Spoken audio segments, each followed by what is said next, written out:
sa lugar kung saan pinanganak si Jose Rizal. Baka, alam mo, reaction ng mga tao, natural, spontaneous. Nung yung bahay ni Rizal, ginawa nila ng sobra ang green, hindi ba nagreklamo yung mga community dyan, mga kapitbahay? Napaka-berde. Hindi naman yun yung berde ng colonial times. Sinabi sa akin ni Carmen Guerrero Rapi, nung panahong yun, pag pinignan nila yung bahay, ginagamit nila dahon. They crush the leaves against the wall. Pag natuyo, nagiging light green. Parang green ng apple. Yun ang green na naman. Ang nilabas na green sa kalaban, masyadong green. Kasi makapintura yun eh. Eco painters yun eh. Hindi niya masinupervise ni Abel. Gumastos siya ng billions. Ano gagawin natin kayo? Mabuti pag hindi mo na pininturahan. Ang advice ko sa kanila, bago kayo pumilos, sanggunian nyo naman yung tao pa. Bago nyo palitan ang ating celebration, isang guni naman sa atin, ano ang pinig natin, tatanggalin ng December 30. Sir? Yes. Sir, excuse mo po. Pwede ko magtanong, sir? Siyempre. Sir, sa tanong mo ito, gusto ko lang din malaman na kayo na po sabi kanina na si Rizal po ay maraming naging asawa. Ang tanong ko yun, Hindi.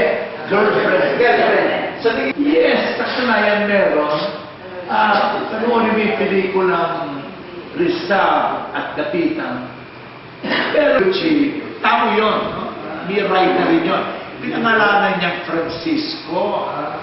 At sa Dapitan ito, di ba nilibingan ni Rizal kay Josephine Bracken? Maganda yung pelikulang Rizal sa Dapitan sapagkat talaga nililibig niya. Nakunan kasi si Josephine. Meron daling joke. Ito na yung kahuli-huli ha. No. Aking chismis dyan. Talaga nag-aaway yung dalawa. Pero sa biography, hindi mo sinasabing nag-aaway si Rizal at si Josephine Bracken. Alam niyo, masyadong sinakpan na si Rizal. Ayaw nila yung gano'ng inaaway. Hindi ba na asawa? Hindi. Pag binupugbog niya ako, yun ang tinatawag namin bugbogan love. Pero natutunan ngayon, kasi sa Amerika, i-demanda mo kagad ng abuse, no? I think natulak niya talaga. Therefore, nagkaroon ng miscarriage. Nung nagkaroon ng miscarriage, talagang miscarriage. Dilibig din yun. Tao rin yun eh. A human being becomes a human being at the time of conception with the condition that he was born. Kaya ang Catholic Church against yung abortion, tsaka ganun-ganon. Kasi, tao na yun, meron ng right yun. Sasabihin mo, tugulang yun, masabi mo, hindi, tao na yun. Tao na yun. It's right. Iba kasi ang Amerika, no? Abortion. Now, ganun ang nangyari kay Jose Rizal at Josephine. Si Josephine, tinawag ni Rizal, meron siyang loving word kay Josephine. Alam niyo ba kung ano? Alam ko. Di ba tawag natin, darling, honey pie, sweetie, o irog, o ilaw ng aking tahanan. Ganda rin na, no? Darling, ilaw ng aking tahanan. Darling, yung gulong ng aking tahanan. Pero sinisal, ang endearing word na kay Josephine ay, sirit na kayo? Diswalo. Alam mo yung, nalimutan ko Spanish word for diswalo. Yung dumating at biglang nawala. Alam mo yung swallow? Diswalo. Darating, biglang hindi mawawala. Ganun ang buhay ni Josephine eh. Dumating sa buhay niya, sa Dapitan, nawala na rin. Di pa hindi natin alam kung saan nakalitin. No? Nalimutan ko lang the Spanish word for it kasi I have my senior moment. Senior moment. So, hindi ko maisip ngayon. It is my senior. Ako marami na senior moments, Tony. Pero maalala ko later, yun ang kanyang endearing word. Minahal niya si Josephine. Walang duda sa akin, mahal ni Jose Rizal si Josephine Bracken. Sa katunayan na ito, may chismis na naman ako. Yung chismis ko ay ito. Gusto niya si Josephine ma-recognize ni Doña Teodora. So, pumunta sa troso at ng letter si Josephine Bracken. No? Addressed to Señora Doña Teodora Alonso. Susunod na ron, nakasulat, this is your future daughter-in-law, Josephine. Treat her as one of your daughters. So, iho, J. Rizal, ang salutation, Queridissima Madre Mia, my most beloved mother, may I introduce your future daughter-in-law, Josephine Bracken. Treat her as one of your daughters. And that was enough. Pero letter of commendation siya from Josephine and from Jose Rizal.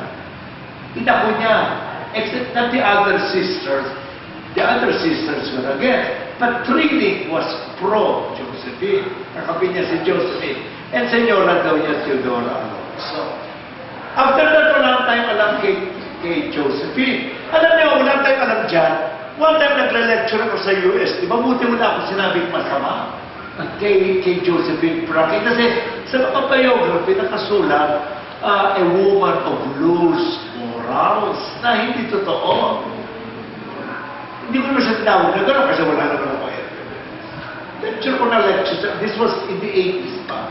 May lumapit sa akin, Professor, yes, sir, I am related to Josephine. Sir, taga-Pangasinan siya. Ay, hindi pala Leonor Rivera yun, hindi Josephine Bracken. May mistake. Mabuti wala ako sinabi kay Leonor Rivera kasi Pangasinan niya.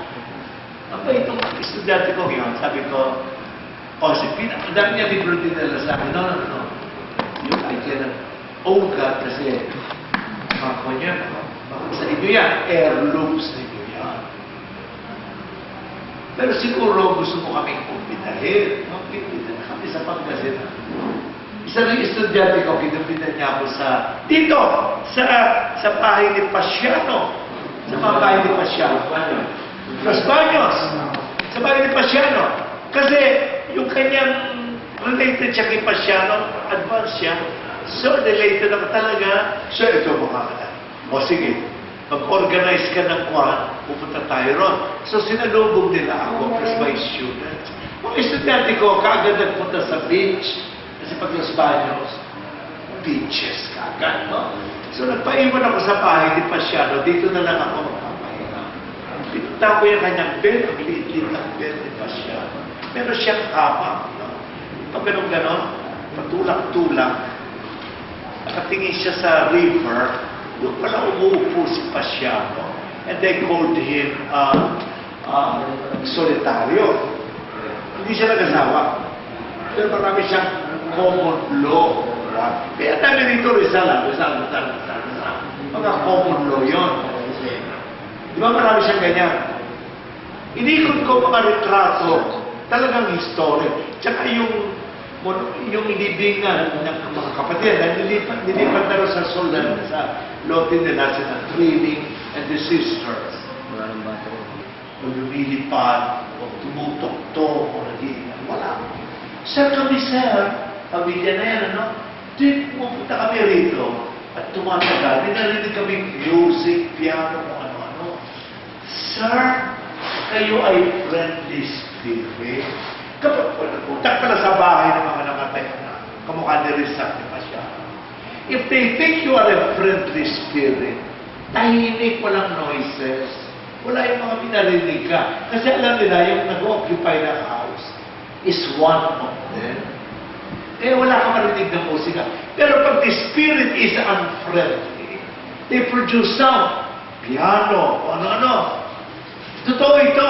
Tanong ako sa isang spiritualist, sapagkat professor, pag namatay na yung may-ari ng bahay, they don't really leave the house. The spirit is part of the wall, of the chimney, ganyan-ganyan, it is a possessed house. Kaya yung pumupunta sa bahay at marami sila narinig, the ghosts are against them. Pinalalaya sila.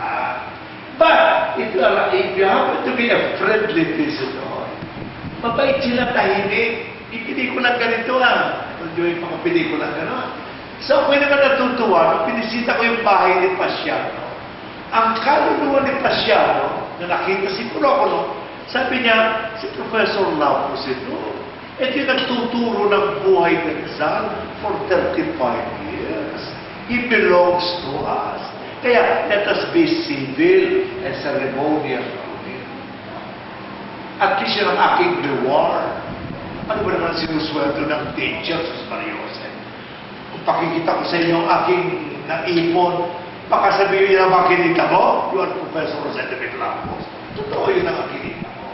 Pero pag sinabi ko sa inyo, dahil sa gagawa ko, pagpunta ko sa bahay o sa bahay ni Pasya, at matulog pa ako doon, ang mga spirits doon, welcome me to their generous spirits. Pero pag iba, okay, estudyante ko, papilitin na nila yan, related na ito Pasyano, pag upuin nila nila, ilang minuto lang ingay dito, may piano doon, may ingay dito, may kumakalampin doon, natatakot sila, ayaw silang tumagal sa bahay ng kanilang abuelito, kanilang kalululuwa. Nagkakakakas mo, Professor, ang tagal mo ron, hindi pa nila ako starting 3, bumalik sila mga 6 na. Dahil wala akong hilig sa beaches, no? Hindi ko hilig yung mga beach na. Ang hilig yung bahay ni Pasiano. Ganyan din. Nung nagpunta ako sa bahay ni Maestro Aquilino Cruz, meron siyang bahay dito. Sa Laguna mismo. Si Maestro Aquilino Cruz. Maestro ni Jose Rizalian. Nag-aaral siya. Yan yung malupit na teacher na pinagagalitan siya. Nagpunta rin ako sa Calabas. Diyan, sa bahay na yan. Wala. So, yun ang aking reward, yun ang aking sweldo, yun ang aking ipa, na ako bilang Professor of Rizal, patutulog ako sa bahay ni Pasiano, yung mga bulturo, mga Pasiano, mga Rizal, kasama na rin si Trini, kasi si Trini nakalapit sa harapan. They are all the generous spirits. And they say, welcome, Professor Lapus. Thank you for teaching the life of the Rizal for 36 years in the University of San Tomas. Yung maisip ko, mas magandang regalo kasi dyan. Okay? Yung maisip kang pensyon na mas mahigit dyan, na matutulog ka sa bahay ng Pasiano at ang mga spirits doon, welcome you to that sala. Kaya hindi rin masama na inubos ko ang buhay ko sa pagpapalaganap ng buhay, diwa, filosofiya at nagawa ni Dr. Jose Rizal. At nagkapalad ako nagkaroon ng kaibigan na taga-LA at taga-dito na taon-taon namin ginagawa ito. Ilang taon na natin ginagawa ito, Sir Tony? Mga 4 na, ano? Marami sa LA dito mismo. 3 na, 4. Taon-taon niya, meron kaming LA, meron kaming Pasig, Temple Street, ang isa mo? Pasig. Isa sa kami pupunta. Itong pinupunta pa dito maging night Grand Cross of Rizal na. Ang hirap naman pag-politiko rin dyan Pero, ang reward ko, Sir Tony, sa pagtutulong ko ng Rizal, ikaw at ako, naging tayo magkapatid sa dami ni Jose Rizal. Ako'y nagpapasalamat.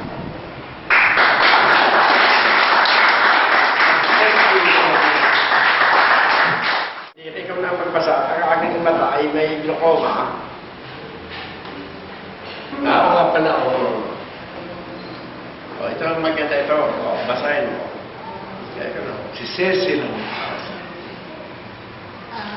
Sir Knight, Professor Jose de Villalobos, KG, for always propagating the ideas and teachings of Dr. Jose Rizal, for his independent and dignified presentations in lectures and in his writing of principles of Philippine foreign policy worthy of our sovereign republic, and for his addressing our non-partisan organization on the topic of the relevance and contemporaneous of Rizal after 147 years before the assembled members of the LA chapter, Los Angeles, USA, last May 3rd, 2008, at the Pasky Center, Los Angeles, California, United States of America.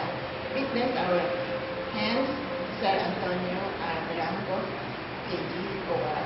Questa hindi ako makilala. Pero bibigyan natin sa Amerika.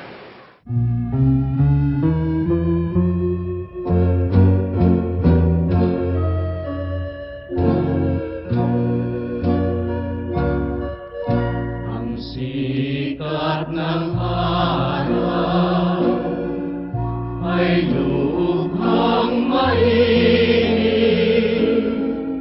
at ang liwanag ng buwan totoong napakarikit. Ang simoy pa ng hangin ay nakahatid humanap ng lahat. Talaga natin yung artist. Sa ngalan ng Mia family, kami ito ay salamat sa inyo.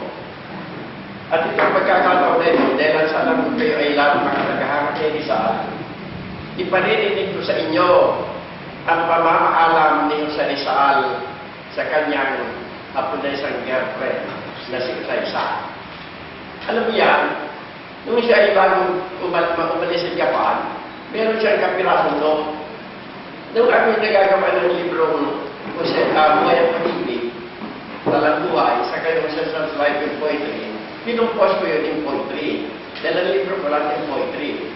Kaya kung hindi nyo pa nababasa yan sa Rizal's Life, iparirinig ko sa inyo ngayon. At yun ay napakaganda, at malalaman ninyo kung paano galing yung sa Rizal. Ito ang sabi no sa Rizal. I-Englishin ko na. Usaysan. Dahil yung Apunesa, ang pangalan ng Usay Kusumi, tinagulian niyang Usaysan. Usaysan. Sayonara, I have to leave you. This very moment, my heart is deep in sorrow. I just don't know if time will permit us again to meet you once more, like these golden moments. You are a wonderful lady that I fondly know. Your life and love to my heart deeply grew. Just to think of it that I am leaving you in a distant place, greatly I will miss you so. No woman like you has ever loved me. Parang kagaya ni Mrs. ko. No woman like you has ever sacrificed for me. Parang kagaya pa rin ng Mrs. ko. Your image of beauty will rest in my memory. Your sweet name in my lips will never fade away. When shall this moment come back to us? When shall this holy hour of truth again pass?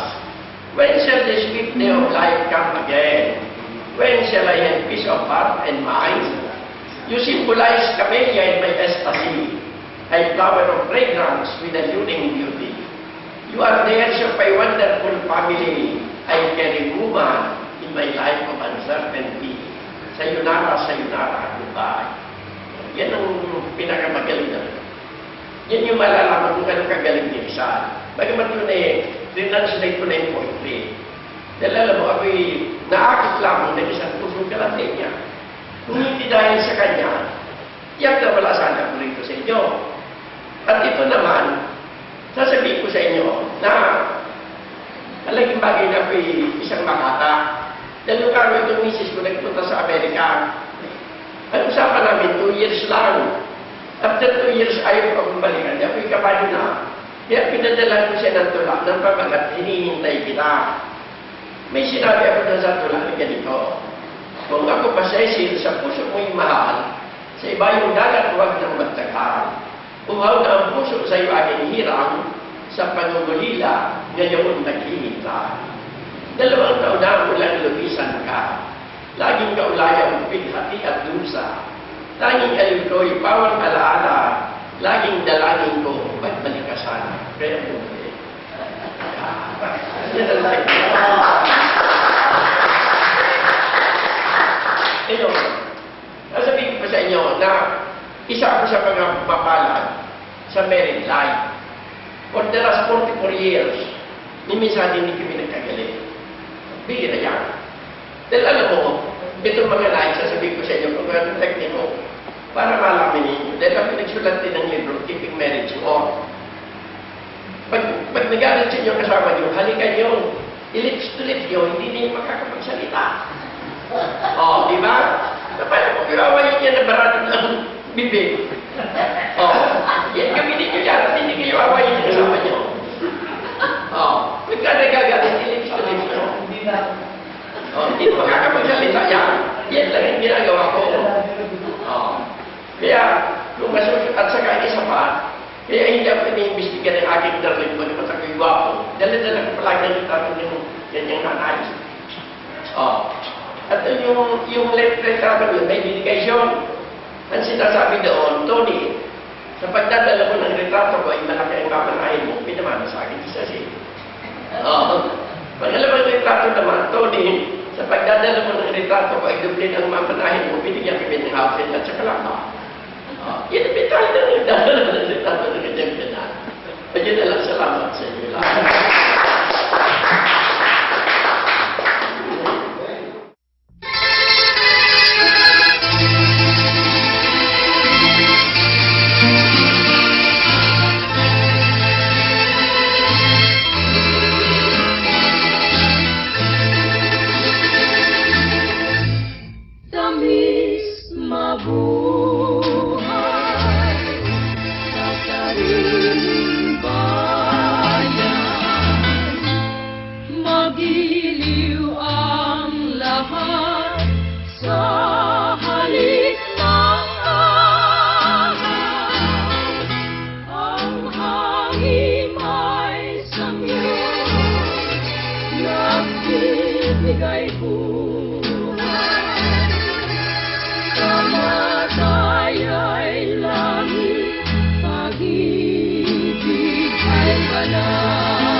Bigay po